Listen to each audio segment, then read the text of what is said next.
Hello, and welcome back to Imperator Rome, and welcome to Iberia. Today I am in a surprisingly very good mood, and I thought, you know what, I really just want to play Imperator and record a video. So, first things first, obviously you can tell that some things have changed. I am playing with... I forgot what I'm playing with. I'm playing with 3 new mods. Enhanced graphics and lighting, which, as you can see, it's quite enhanced. I'm also playing with 2.0 Better UI Continuation, which I think is having a little bit of issues when it comes to this side of things, but I don't know what that's about. And I'm also playing with realistic tribes. But anyways, we are here with Iberia, and first of all,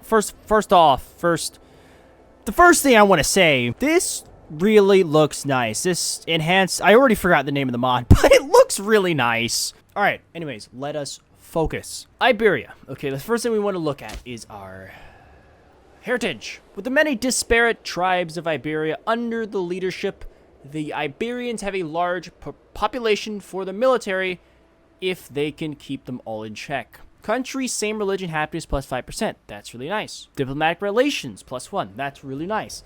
Loyalty of governors, -10. That isn't good. We should be pretty okay when it comes to conquering lands of our culture. I have looked at the mission tree beforehand, and it looks really nice. It's nice and small, which is perfect, because I don't really want to commit to anything really big. So I'm gonna have to really. This might be perfect actually, because I'm thinking of trying a new type of playthrough, new type of play style, where I play a little bit more with vassals, and I think this is the perfect nation to do it with because of the loyalty of gunners. You don't want that much governors. You don't want that much regions under you, because that would just be harder to maintain with all the disloyal governors. Especially, you don't want to grow out these other regions larger than the Caucasus one. So yeah, it would be a very big issue. Even though this mission tree, it's not that big. You don't actually get that big with Iberia with the mission tree.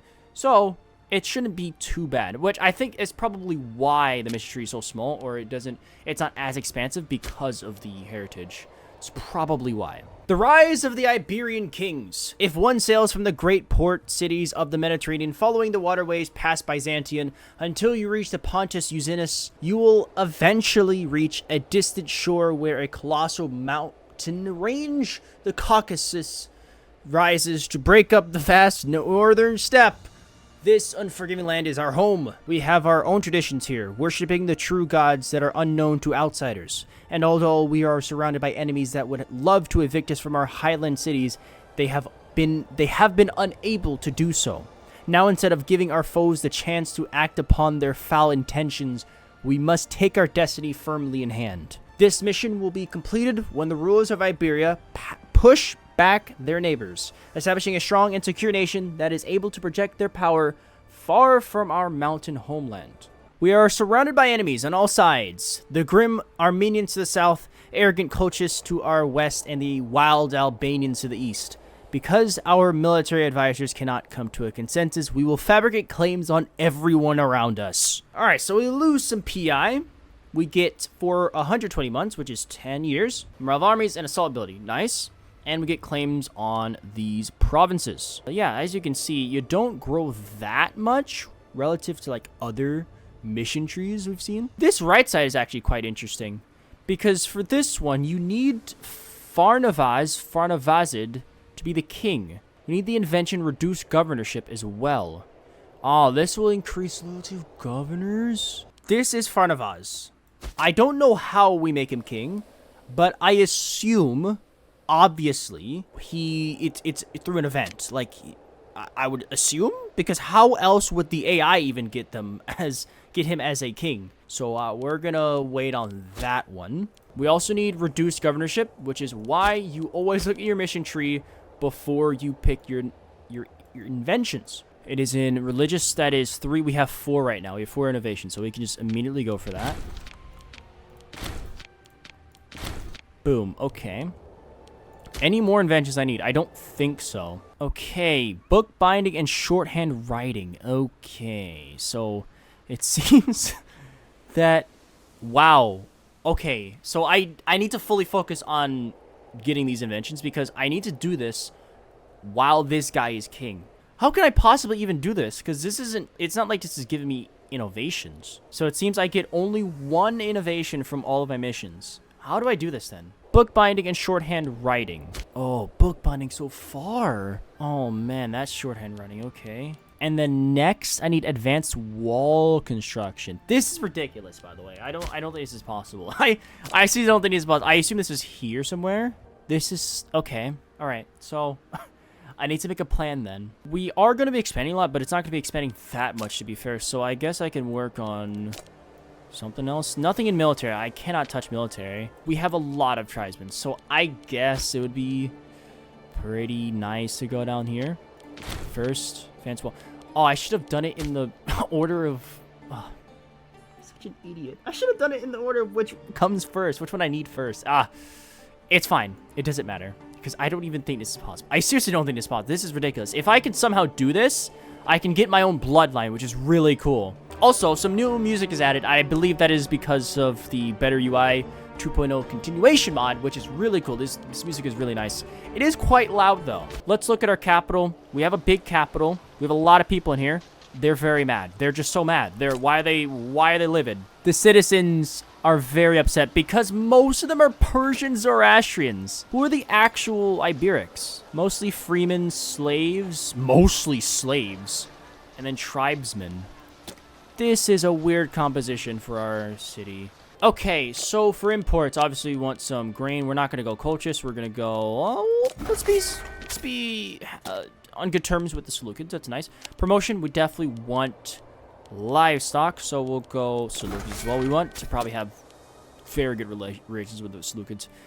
We're going to hope that they're the most successful Diadochi, and also hope that we can have a long-term relationship with them. Orate Tech Advancement, I'm slightly inclined to go for that, but I think I'm going to go for the Diplorep, I think. And of course, we'll do the Seleucids. Okay, first things first, I think we're just going to immediately just improve relations with Seleucids. I don't know, why not? So we have 1 Armenian and 3 Armazics, possibly connected to the nearby Anatolian religions. The pantheon of the Caucasian Iberia region was ruled over by the god Armaz. We have already a shrine dedicated to Armazi in our capital. Armazi is a patron god of rain, thunder, weather, and abundance. Dressed in a suit of armor with sword in hand, he is an inspiration to those who follow him. Among the Zoroastrians, he is known as Ahura Mazda, whereas among the Greeks, he is known as Zeus. Local research points.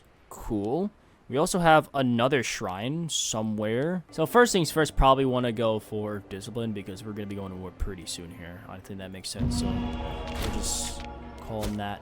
Now, we're not going to get married because I assume that Farnavaz is going to become king through an event. I hope. I would assume. Like, that would make the most sense to me, right? That makes sense. If you think about it, he needs to be king in order for us to do this mission.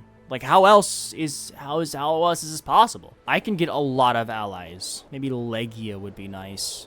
We are going to try to ally Legia, I think. We can go for these guys, but I don't know. I think these guys have extra discipline, so I think it's better to go with these guys. So we're just gonna improve relations with them and see if we can get an alliance with them. And then once we get an alliance, we will declare war on Albania, assuming that they don't have strong allies. Atropatene would be a nice ally to have against the Armenians, actually. That would be actually really nice to ally them first to stop the Armenians from declaring war on them, because pretty much every campaign, Armenia declares war on Atropatene. And I would like for that to not happen. So I think I ally them first, but then that might put me at odds with the Seleucids. Also, just keeping them around would be nice, because I can eventually get their bloodline. I won't use them against Albania, but I will definitely use them against Armenia. So I think we'll ally Atropatene first, then we'll ally Legia if we can. Anyways, let's finally get started and see what happens. I even look at our levy situation. We have a very good marshal. Oh yeah, I'd even look at trade goods. We have a lot of wine, some cloth, some honey. Not the best trade goods, but yeah, once I get this from Albania, we get cinnabar, which is super lucrative. 0.45, and then gemstones as well. 0.5, yeah. That would be huge for my economy. If I conquer both Caucasus and Albania, I think it'll be pretty easy for me to beat the Armenians because I could just pay for a lot of mercenaries with my income. We're not going to trade with Albania. We're not going to trade with Caucasus. We will definitely trade with Legia. That will help us. Trade access, that increases the opinion. So soon enough, we will be able to get an alliance with them. Should we just send them a gift? I think we should just send them a gift. Just get it over with. Boom. There we go. There's the alliance. And now we just wait for this. We get the claims, and then we just immediately go to war, I think. Preferably, I would like to keep all of these nations alive. I would like to keep Armenia alive. I'd like to keep Albania and Caucasus alive. Because I want to play with vassals. I want to play more with vassals. So, if I can, I will. But if the game needs me to own certain provinces, I will have to take those. It does not own any territories. Oh, I have to fully annex Albania. Actually, I don't need to fully annex them. They just need to not exist. So, okay. That's fair enough. So, Albania is out of the question. I can't subjugate them then. +2 base resource production! What? That's crazy. Iberia is a very nice, it seems like a very nice nation to play tall. Yeah, because there's a lot of good resources around here. And with this mission, dude, that's crazy. That's crazy. I always seem to forget to deny requests for my food. While we love our homeland fiercely and will gladly lay down our lives to defend our country, we admit that our geography leaves something to be desired.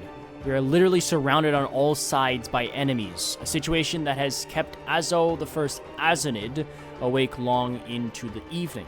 Our military advisors cannot decide who is the weakest of our neighbors, adding to the confusion, so it has been decided that we should fabricate claims in all directions and wait for an opportune moment to expand. I feel like there is no other opportune moment than immediately. And that means immediately into Albania. I'm going to hope that none of these guys attack me. they don't have claims on me yet, so we might as well go for it now.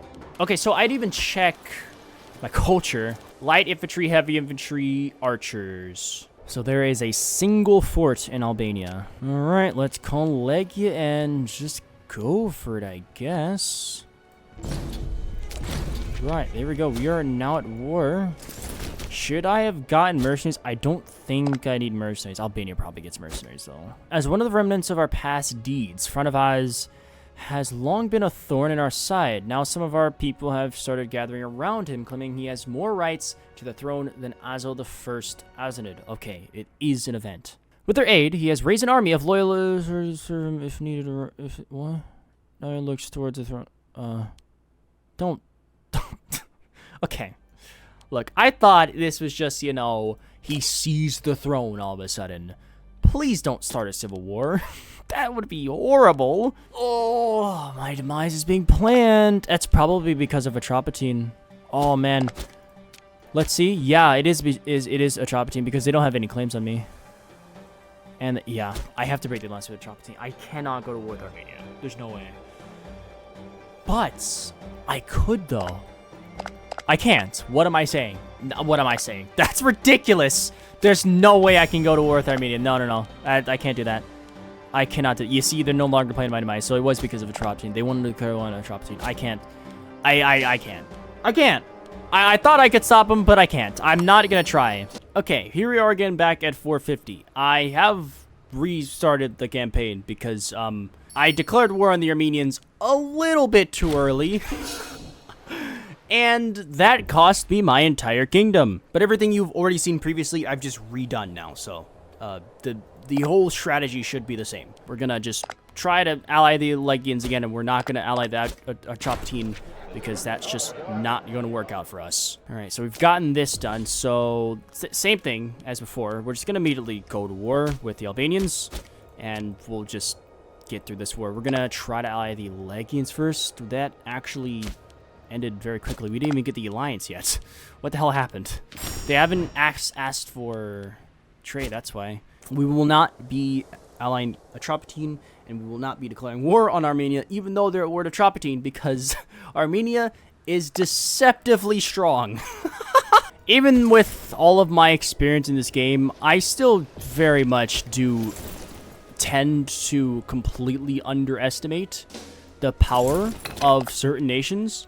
Mostly due to impulsiveness, because I just do things without putting much thought into it. But anyways, we have our alliance with Legia now, so we'll just go recreate the same war with Albania and do the same thing, and then I'll come back to you. I mean, we could just immediately get out of this war without much happening, which is fine with me. We're just gonna do the same thing, just give this Legia, give this to myself, and then we'll leave the rest of Albania for later. And yeah, just in and out immediately. Don't really care to sack or destroy their armies, rather conserve. So yeah, pretty easy. Just, I don't even think that lasted a year. Oh, that's so huge. I can already ally the Seleucids. I think I just go for the Seleucids, because if I ally the Seleucids and the Armenians, because my main threat is the Armenians. I'm very sure they're Armenians. So having the Seleucids would be a nice deterrent. Alternatively,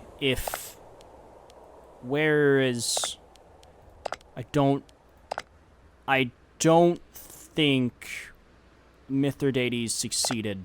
It does not seem that Mithridates succeeded at all. I think Invictus, whoever that is, I don't know if Mithridates is at all vanilla or not. I assume it probably is vanilla, but Invictus, if you could like go in and try to fix the whole Mithridates thing, because I don't know, because for me, I rarely, very rarely see them actually succeed, and it would be nice to see the Mithridatic Kingdom actually, you know, do something, because they were such a profoundly important kingdom in Pontus, and in my campaigns, they, like, don't do anything. They don't amount to anything, because, I don't know, I guess the AI just can't handle the bad start, I guess. I don't know how you would do that without just making them extremely overpowered. Or maybe you just need to make them extremely overpowered. Just make them beat all these guys around them.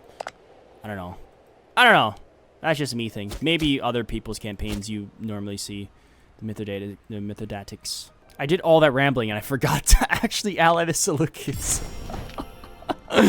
Alright, we're allied with them now. An emissary from front of us arrives in Armazis. Okay. Demanding that we abdicate the throne and open our doors to the new king of Iberia. All our advisors, those with dubious loyalties, as well as those who advocated war with Fernavaz, seem to have disappeared in this hour of need. Azo the First spends quite some time considering the demands of the pretender.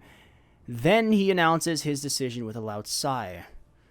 Now, there's two options here. We can go into a civil war, or we could just appoint him without a civil war. I don't know if we actually go for the civil war, if that will mean I'm fighting on behalf of Farnavaz. If that were the case, I think it would say that I switch to Farnavaz, but it doesn't say that, so I think I remain Iberia. I think it makes sense because obviously it gives the player the option, or I guess the AI, for example, the option to not go at Farnavaz, so then you can just fight him off with a civil war, or you take the massive stability hits and just take him as a ruler without the civil war. So I guess we'll just do that. That's what I assume anyways. With Azo Azenid out of the picture, we have finally obtained our long sought after goal, the throne of Iberia. No longer will it be ruled by the tyrants of the past. Now there will be a new generation of enlightened rulers. Farnavaz the First, Farnavazid, already has plans for our, yes, and how we can make it one of the greatest cities of the known world. In time, it will become the jewel of Iberia, a city of ages. It is the beginning of a new era for Iberia. Okay, now we can do empower the Aristavi. The Aristavi were an ennobled class of local rulers with responsibilities similar to those of a governor, and were entrusted by the Farnavazids with ruling over provinces in their name. Before we can enact any further reforms, we must grant them authority. Next, we can get a unique language, but then we still need to get these two. I don't know how this is going to be possible. Simple as, I don't know how that's going to be possible. Now that we are Farnavaz, let's just, never mind, let's not get married. Nope. Now we have a new family, nice. Oh, we already have children. Let us get an academy. We also need to put this on social mobility so our Iberics can all become nobles. Oh, I guess around this time, instead of going for standardized construction, we went for complex tariffs. because I noticed that we're just going to be exporting a lot, and the goods that we have that we can get access to are really nice, so we want to make sure we can maximize on their value. Right off the bat, we're going to get a royal marriage with the Seleucids, just to get their bloodline. One of the very first things that was Pharnavaz, that was on Pharnavaz the First's agenda upon assuming power was calling a grand council, where the leading families throughout all of Iberia would send representatives to hail the new ruler. Upon arriving at Armazitsike,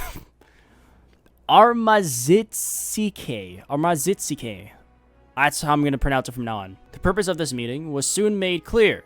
Desiring peace and stability above all else, Pharnavaz had decided to create a special type of governorship, a position known as an aristavi, that would act as an extension of the royal will. Calling forth 7 men to stand before him, Pharnavaz administered a sacred vow, handing out items to each of these leaders so that their authority would be acknowledged. Take this ring, belt, scepter, and sword. Remember your orth. Good. That's till the end of the game we get extra loyalty. And then we also have something in our treasury, which we could put in our capital. For now, I guess I'll put it there, sure. Deposit that. I need to wait until the Seleucids are out of all of their Diadochi wars before declaring war on the Armenians. I need to make sure the Seleucids are actually ready. So in the meantime, I will declare war on the Caucasians. I'm just gonna save up till I can get some mercenaries. What just happened? Oh, the frickin' Galatians. That scared the frick out of me, man. I thought the Armenians declared war on me. Oh, that made me shit myself. There we go. Armenia just full annexed to Tropatine. Okay, we are ready for this war now. Let's call the Lechians in. We're going for Swaneti. We're also getting a claim currently on Caucasus proper, the province itself. I think we'll do this. Yeah, I like that. I don't hate it. I'll just make the rest of them a client state. How big would they be? They're 25 right now. Yeah. I'll be considerably bigger than them, so they shouldn't be too much issues when it comes to loyalty. Okay, the push for the coast is done. We get claims and free province investments. Begins reconstruction. Huh? I might as well do it now. I'm not doing anything. Yeah, let's do it now. Push for the coast is done. Okay, next we have Land of the Fleece. Why are my children not in line of succession? Oh, that's not good. I have children, guys. Can he be in line of succession, please? I also have military service. There we go. Land of the Fleece. We have the Navy now. All right, 5 ships.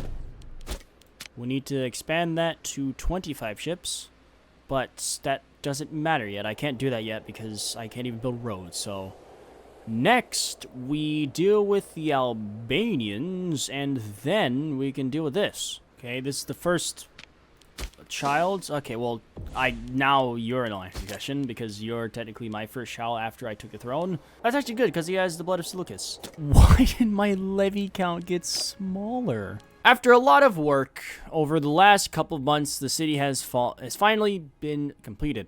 The large streets, the newly founded administration, and the many housing sections, it was all as Pharnavaz had planned from the start. Already the stories of the capital have spread far and wide, and we have started receiving emissaries from distant nations coming to look at our marvelous city. Greater things have yet to come. I also can't call on you for some reason anymore. Yeah, I know you're Armenian. Is it because there's just not enough? I still don't know how this works, why I can't call upon you. But I assume it's because I don't have enough pops of this religion, right? Maybe it's a percentage of the religion. That's probably why it doesn't work. I have no light cavalry. So this is completely useless to me. I guess I'll get manpower recovery speed. Yeah, I should get that. Just as I paid for the mercenaries, just as I was going to declare war on the Albanians. I mean, I have the Seleucids, so it's not the worst thing. I have the Seleucids. Like, I have the Seleucids. It is against Albania, so as long as I just hold on to the war goal, I should be okay. I guess we just go for it. Let's go for it now. The main issue is the Armenians are just gonna completely focus me down, and they're just gonna rush me, and it's gonna be horrible. But we have the Seleucids, so we just have to essentially survive. And there we go. That is the war with the Albanians. Of course, I had the help of the Seleucids, so the war was not hard at all. So we full annexed Albania. Then we made the Orontids release all of their vassals and release Atropatene as well. And we took these 2 provinces from them, as we need both of them for our missions. We can do Albanian scraps. We'll do this first. Also, in the middle of that, we got an event to build the Armazi idol in our capital, so we get some extra country religion happiness. Also, it shows in our capital as well. We should probably also work to integrate the Albanians, maybe? Oh, that's a lot of Armenians. Oh, wow. That's a lot of Armenians. Quite literally have to integrate them. That is so much more than I thought I would be integrating. But to be fair, I did take some of their largest cities. Actually, I took all of their cities. I was gonna integrate the Albanians, but I guess now that I'm integrating the Armenians, I can do both still. But I guess I'd rather just assimilate them, so let's get started on that immediately. You know what? I think I'm right on my hypothesis that it's due to the percentage, or at least the amount of that religion in your realm, because now I can call upon this Armenian deity. I think that does make sense. That makes so much sense. Wait, now that I think about it, that makes so much sense, because otherwise you would be able to just change a deity to whatever you want, right? And then you could just use that deity regardless of them that religion actually being present in your realm. It makes sense that that religion actually has to be present in a meaningful amount in your realm for you to actually call upon their deities. That is, I actually did not even know that was something that was in the game. That's like something that stops you, but that's actually really good. No, in time the Albanians will adopt our ways. Annex them. Let us press this advantage and strike while the iron is hot. Tell the men that we have need of Armenian slaves. Sure, okay, I was planning to integrate them, but you know, we can make some of them into slaves. It won't be long before our soldiers are fighting door to door in the streets of Armavir itself. This is hilarious considering I literally own Armavir. So it's like I'm raiding myself. Next, I need 2 libraries and 3 entire academies. This is going to be used for bookbinding, I guess. We need 3 more innovations to get bookbinding, and then we need another 1, 2, 3, 4, 5. All right, first military tradition, we got Armeno-Pontic or Anatolian. It would be absolutely amazing if one of these just gave me innovations. Oh my god, right there. Do I go for that? That's not possible. This would absolutely be of no help to me. Slave raiding. That might be of help to me. Hold on. Wait. We do be needing to build a big navy anyways for our missions. It would be quite interesting if I just went to piracy. But I think that's the direction I have to go in order to get those innovations, as if I'm even gonna get to those innovations in time. We're 38. We'll do slave raiding, sure. Alright, Iberian wine. Okay, we now have bookbinding. Good. Next, we have to go for shorthand writing. 1, 2, 3, 4, 5. We'll get 2 more soon. So we'll need 3 more. I almost kind of like want to go to war so I can build up more military traditions, or so I can build up more military experience so I can get more military traditions, and then I can I can get this. But yeah, that's a long way from now. Oh my god, I'm fucking stupid. I thought this wanted me to build this in Armavir. Oh, I'm so dumb. This whole time I was building 3 academies and 2 libraries, but it wanted it in the capital. I don't know what happened there. I think it was the fact that I needed to own this city that made me think that I needed to build in the city. And it says Armenian construction, so I thought, you know, I must have to build it in the Armenian city, right? Alright, well, I guess I'm just gonna knock all these down then. Oh, man, that was so bad. Okay, 3. Okay, I can just be fine. That's really stupid of me. That's super dumb of me. Okay, now we can get this done. Wow. What? You know what? Fair enough. Good job, Etruscans.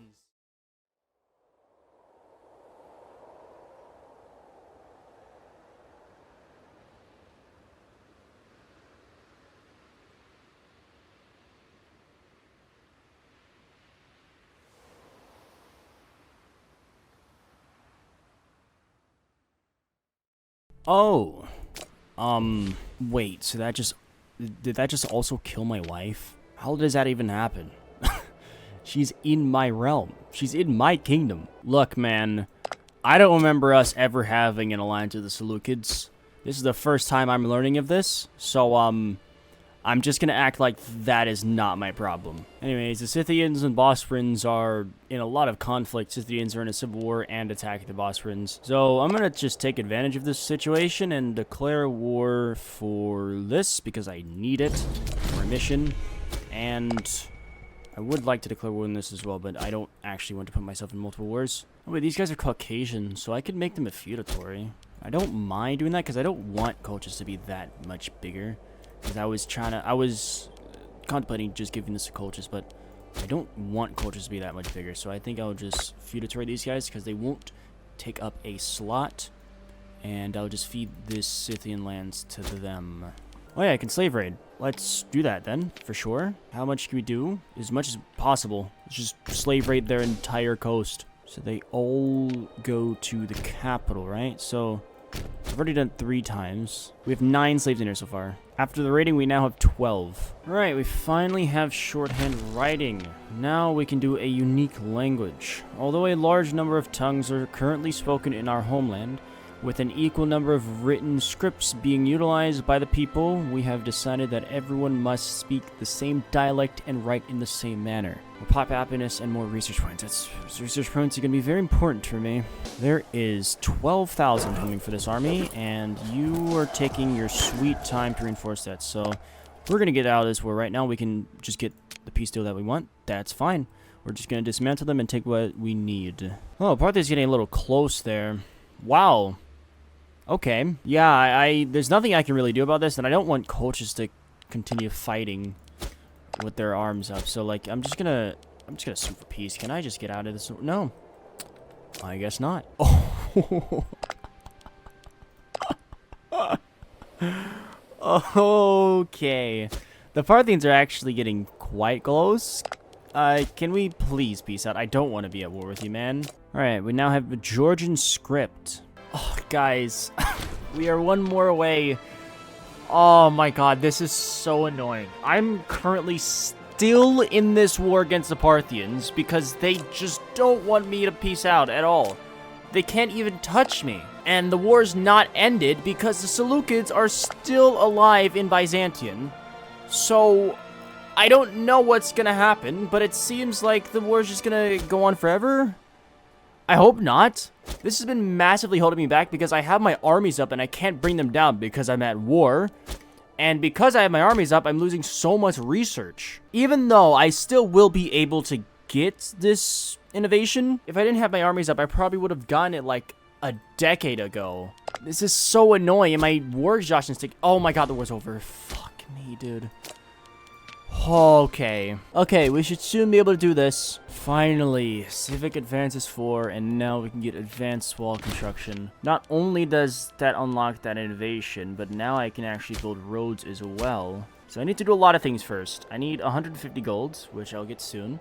I need the province of Caucasian Iberia, which is my capital province, to have a surplus of greater or equal to 5 stones. So essentially, I need to get rid of all of my import routes and just import stone.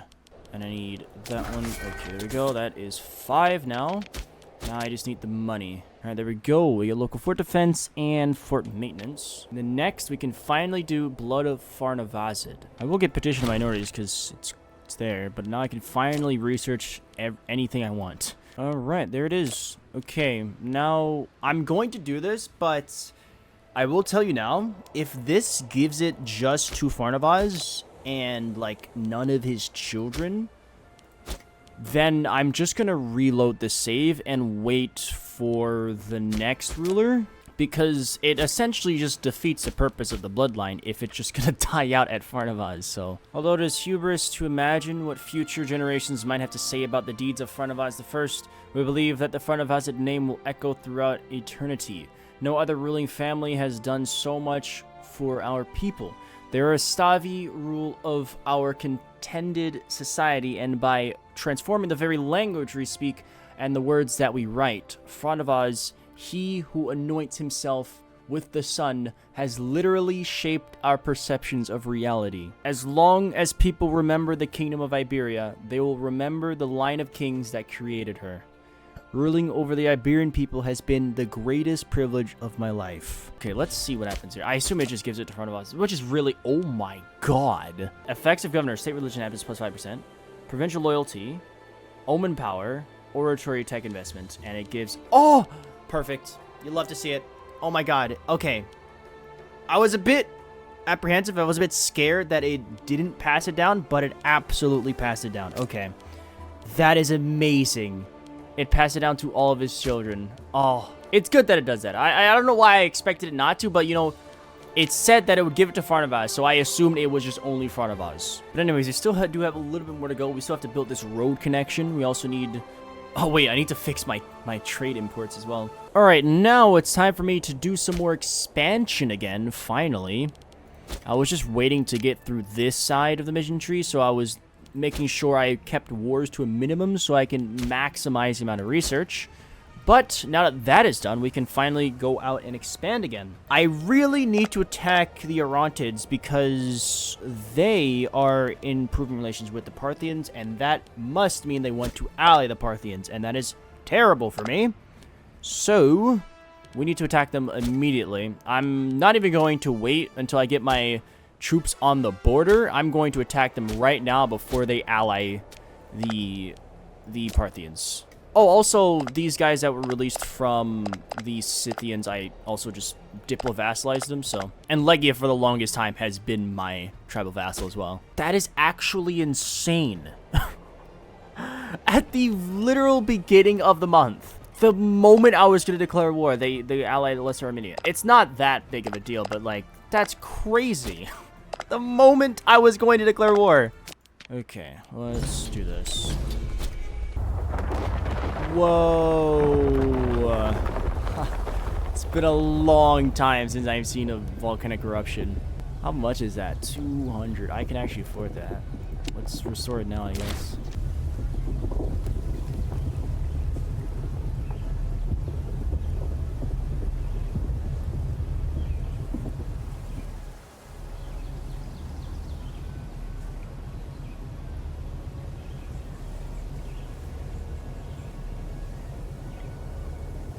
By the way, I have removed the Better UI. What is it called? Better UI 2.0 continued? Because there was definitely some kind of compatibility issue with that and I think Virtual Limes. Because I think Virtual Limes is what adds the feature to cell provinces. And that was very important to me because I wanted to create a vassal here in Armenia. And without the sell provinces feature, I would literally have to sell each individual territory. And I'll have to wait constantly for my diplomat to go back and forth. And that would be insanely tedious. So I did remove that mod, and I will not be using it anymore. Currently now working on this. We have the cedar and wood. We just need the ships, and we need to build the roads. And to build roads, I need more than 4 civic advances. I thought it was 4 or greater, but it's actually more than 4. Oh, I forgot to tell you the results of the war. I just took all this land from the Orontids, then made an Armenian client state, and then vassalized the rest of the remnant kingdom. I was also going to vassalize Lesser Armenia, but literally at the end of the war, they got into a civil war. So we're going to have to wait a little bit longer for that. Next, after I get the roads done, after I get this done, I have to attack the Parthians because they made a vassal here. And unfortunately, yeah, I have to attack them. So that's going to be the one big war at the very end of this video. And it should be okay. It should be easy because it's just a small patch of land. It's just a fort they need to take. So I can just get in and out of the war pretty easily. It is the year 247 BC.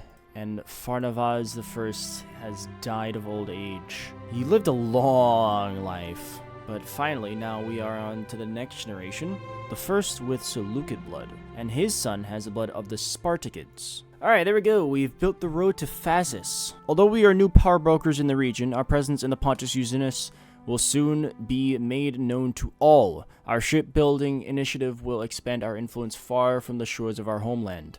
We shall connect our capital to the sea by road, and then the entire world shall be opened up to us. Now there's one more to do, our Mazic Union. These guys are Seleucid client states, so we can easily just deal with them, but these guys are Parthian March, so we gotta attack the Parthians. Wow, that war was insanely hard. But anyways, we did win. We won eventually. Man, that was a crazy war. I don't know what happened. I assume that's what happened. They probably just ran out of manpower. I ran out of manpower as well.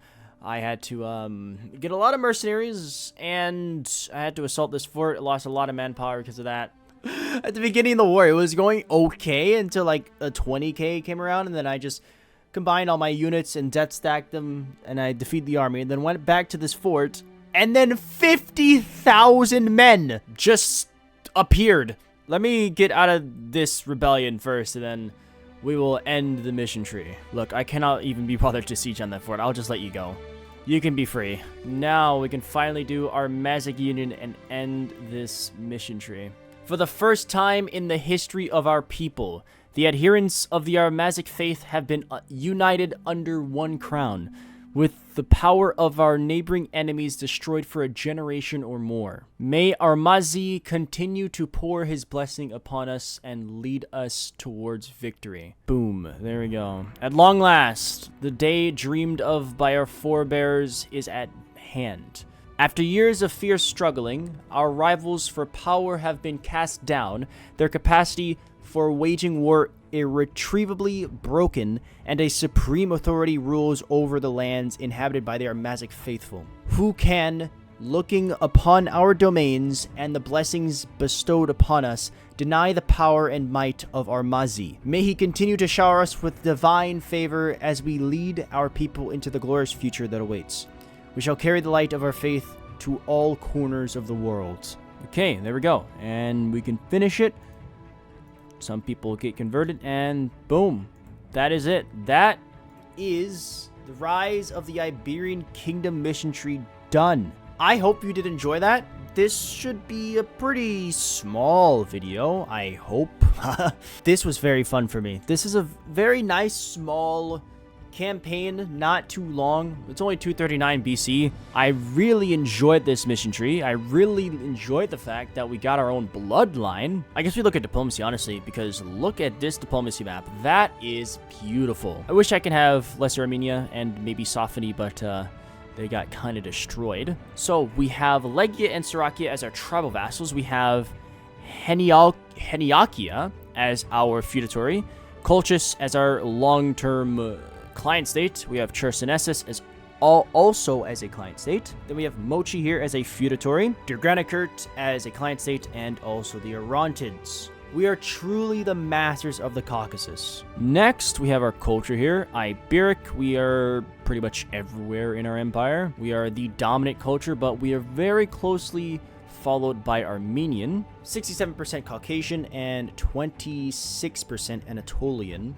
Then we have religion here. At least in the core territory, it is predominantly Armazic. 67%, and then 14% Armenian. We have the Atlas map if you want to see that. There's really not much to see at all. Let's look at the rest of the world, I guess. We have Tuscia here, who is just the dominant Italian power. Carthage is... what? They've actually lost against the Iberians. They've been kicked out of Iberia. That is funny. Actually, no. They have this small province here. They've been allied to the Ptolemaics for the longest time. Speaking of Ptolemaics, they're doing quite well. The Seleucids have...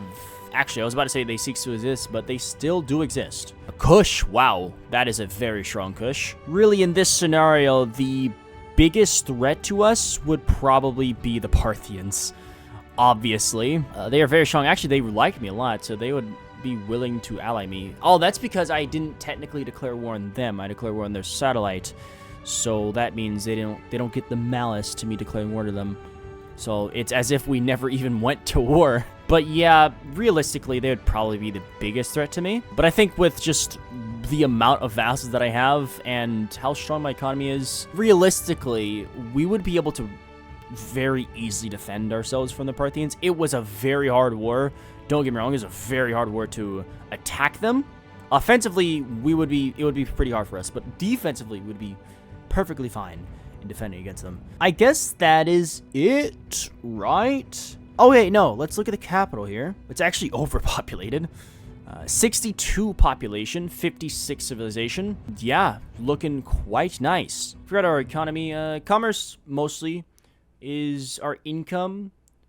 When it comes to our trade overview, it's cinnabar, gemstones, and precious metals that are our most valuable trade goods. Ashusha the First is our current king. The next in line is Vasak the First, who has the bloodline of the Spartakids and the Seleucids, and also Farnavazids. I'm glad I was able to actually achieve my goal of just surrounding myself with vassals and becoming the master of the Caucasus. If I were to continue this, I would just simply play tall for the rest of the game, or for as long as possible, as long as I want to. And just really what I would try to do is dismantle the Parthians as much as possible, dismantle the Ptolemaics, just dismantle pretty much everyone around me, every major power around me, so I can make sure that I am safe. Anyways, that is it for Iberia. I do hope you enjoyed this video, and I'll be seeing you in the next one. It's been Alton, signing out. See ya.